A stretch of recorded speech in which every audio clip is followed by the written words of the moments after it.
Hey everyone, Bruce 51 Napco.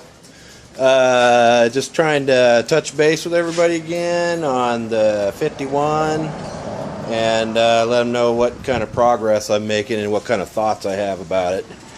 As you know from the debrief I gave you, sorry about the wind again, the debrief I gave on the ride the other night, it had a really bad, let me go in the garage here, a really bad wobble of death, or death wobble is what they call it, which is common on straight axle 4xs like this. Yeah, especially Jeeps with track bars. The track bars are usually what go bad, but this one is a leaf spring front end, so it's fairly simple. And what I'm thinking the issue is, okay, I've also, just to answer a couple questions, Carrie talked about shocks. As you can see right there, I've got Rancho shocks. I'm trying to point to them pretty good. They're Rancho RS 9000s, and they're very securely mounted. So I'll go over here, and as you can see in there, I actually made these shock towers.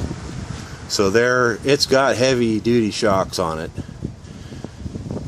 and they're all securely mounted, steering and everything. Let me try to get down here again. Get the thing out of the wind. Okay, then also I was asked a question about kingpins. The Napco doesn't have kingpins. It has a knuckle, an upper knuckle, and a lower knuckle. And if you can see, right, can't point to it really, right here and here, that's where they bolt together. So there's a top half and a bottom half, and then these bolts here, they just mount the it's like horsehair brush type thing, not a brush but a sweeper seal.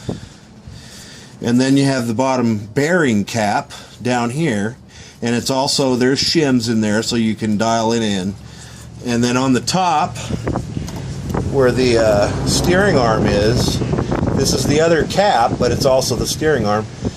Underneath that, okay, that's where the trunnions are on the ball part of the axle. They get an upper trunnion and a lower trunnion. And then on the top here, there's a tapered, not a roller bearing, but a tapered brass bushing. And it's correct to have the brass bushing on the top of the Napcos, and then on the bottom here is a standard taper roller bearing, and that's how they're set up. And then they're greased. There's actually the bottom doesn't have a grease fitting, but the top does, so you can grease that top brass bushing. So that's how that's set up. And then you got the inside there is this CV joint, which is actually called a Rezepa joint. The guy that invented CV joints, his name was, I don't know, John Rezepa or something like that. Anyway, these are actually called Rezepa joints. It's how is it? Rezzeppa, I think his name is. Anyway, and so then also the other thing so the trunnion, okay, so anyway, I've got all that adjusted good. They're solid. Everything's tight. I rebuilt everything. I went through everything. So everything is basically back to brand new condition. Then you have right here, this is the spring perch that's actually welded to the Napco front end. So that has an exact specification that's built in. Now, what I think the issue is, though, is that specification is built in, and it's just zeroed out with the to make the caster angle of the entire axle, which is this pivot.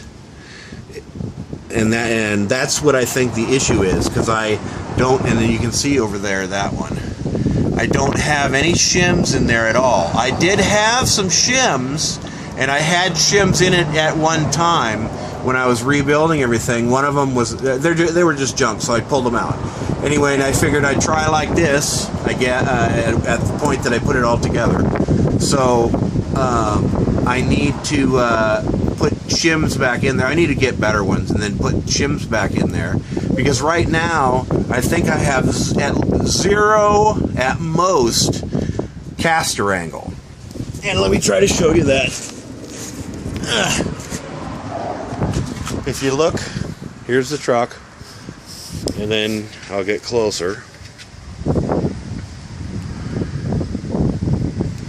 And as you can see down there, let's see if I can even get in closer. I got this there. As if, okay, now if you can see the banjo assembly part of the axle, you can see that the top of it is either perpendicular to the ground, or the top of it is actually maybe even pointing forward from this angle. Well, that means I have exactly 0 or negative, I don't know if that's the measurement, but negative caster.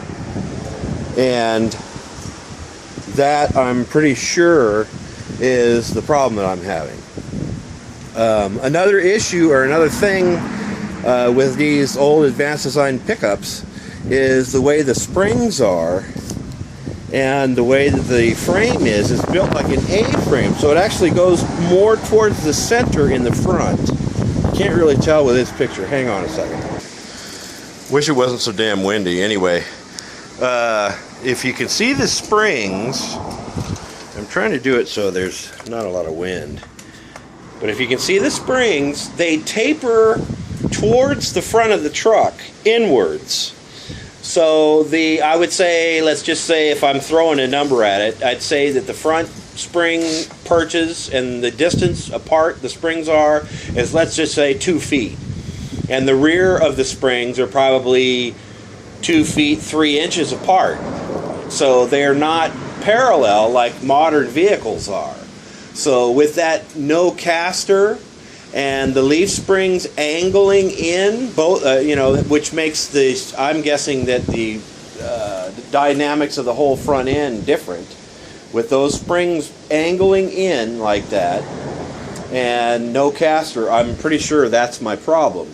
Because what's happening is it wanders tremendously, and it wanders on its own. It has its own mind a little bit, but then when you correct it, it darts to the other direction. So that's the problem. And I mean, it darted so bad that it came up on the tire. If you can see all the black, it really darted bad. And it was pretty scary, actually. Okay, so I had to start making another video because yesterday I was making the video and I shut the camera off wrong, and so I didn't record the rest of the video, but I did record me walking into the house and sitting down on the couch. So anyway, I just wanted to continue on with what I was talking about, and now that I've had another day to think about it, kind of what I'm thinking is, I went down to the parts place down in, what was it, off of 15th, I think? I don't know, here in Lancaster. And I ordered a pair of 6-inch or 6-degree shims for the front.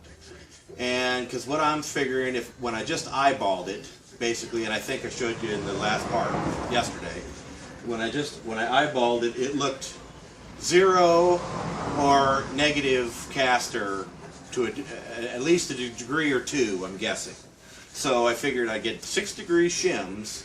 That way, when I put everything together, it should be 4 degrees, 5 degrees, somewhere in that area, I'm thinking, which should be good, which should be just about right. With these big-ass tires, I want a lot of caster, so it'll be safe. That's what I'm trying to get at. So anyway, I'm getting those tomorrow, and then I'll put those on, and then we'll see what happens from there. So, and the only other thing that I've done now, or today, is, oh yeah, I did clean the fuel filter out. I hope I'm pointing it in the right direction. And then another thing that's cool.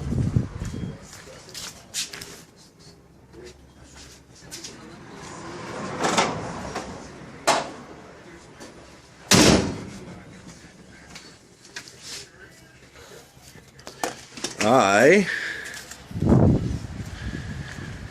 put my side emblems on. Still have to put the Napco ones on, but I got the side ones on. So I think they look pretty cool. And if I can find it real quick.